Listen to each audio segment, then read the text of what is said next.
기쁨의 춤, 다윗성으로 돌아온 하나님의 궤. 이스라엘의 왕 다윗은 오랫동안 한 가지 간절한 소망이 있었습니다. 그것은 바로 하나님의 임재를 상징하는 하나님의 궤를 새로운 수도인 예루살렘, 즉 다윗성으로 모셔오는 것이었습니다. 다윗은 이스라엘에서 선발된 3만 명의 사람들을 모으고 정중하게 준비를 마쳤습니다. 기러시아림에 있는 아비나답의 집에서 하나님의 궤를 새 수레에 실었을 때 온 나라는 설렘으로 가득 찼습니다. 축제가 시작되었습니다. 다윗과 이스라엘 온 무리는 잣나무로 만든 여러 가지 악기와 수금, 비파, 소고, 양금, 제금으로 하나님 앞에서 힘껏 노래하며 행진했습니다. 아비나답의 아들 우사와 아효가 새 수레를 몰았습니다. 수레 위에는 거룩한 하나님의 궤가 놓여 있었고 사람들의 찬양 소리는 하늘 높이 울려 퍼졌습니다.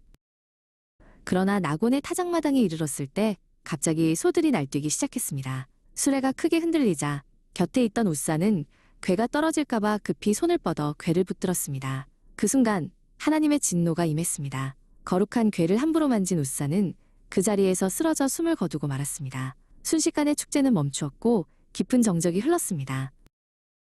다윗은 우사의 죽음을 보고 큰 충격과 두려움에 빠졌습니다. 내가 어떻게 하나님의 궤를 내게로 오게 하리요? 다윗은 더 이상 궤를 옮길 엄두를 내지 못했습니다. 결국 하나님의 궤는 성으로 들어가지 못하고 근처에 살던 가드 사람 오베데돔의 집으로 옮겨졌습니다. 다윗은 무거운 마음을 안고 예루살렘으로 돌아갔습니다. 석 달이 지났습니다. 놀라운 소식이 다윗 왕에게 들려왔습니다. 하나님의 궤를 모신 오베데돔의 집과 그의 모든 소유에 하나님께서 큰 복을 내리셨다는 소식이었습니다. 오베데돔의 가족은 화목해졌고 그의 밭과 가축들은 풍성해졌습니다. 이 소식을 들은 다윗은 하나님이 다시 그들과 함께하기를 원하신다는 것을 깨달았습니다.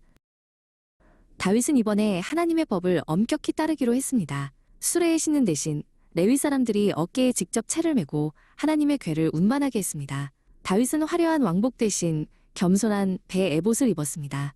다시 시작된 행진은 이전보다 훨씬 더 경건하고 엄숙했습니다.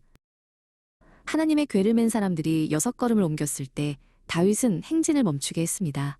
그리고 하나님께 살진 소와 양으로 제사를 드렸습니다. 하나님, 우리와 함께 해주셔서 감사합니다. 짧은 걸음마다 감사의 제사가 드려졌고 사람들의 마음속에는 다시금 기쁨의 불꽃이 피어오르기 시작했습니다. 하나님의 궤가 드디어 다윗성으로 들어오기 시작하자 다윗은 벅찬 감격을 주체할 수 없었습니다. 그는 온 힘을 다해 하나님 앞에서 춤을 추었습니다. 채통을 지켜야 하는 왕이었지만 그 순간만큼은 하나님을 사랑하는 어린아이 같았습니다. 나팔 소리가 울려 퍼지고 온 백성이 환호하며 즐거워했습니다. 하지만 모두가 기뻐한 것은 아니었습니다. 사울의 딸이자 다윗의 아내인 미갈은 창밖으로 이 광경을 지켜보고 있었습니다. 왕이 백성들 앞에서 채신머리 없이 춤을 추는 모습을 본 미갈은 입술을 깨물며 다윗을 심히 업신여겼습니다. 그녀의 마음에는 하나님의 임재에 대한 기쁨보다 인간적인 자존심이 더 컸습니다. 다윗이 가족들을 축복하러 집으로 돌아오자 미갈이 비꼬며 말했습니다.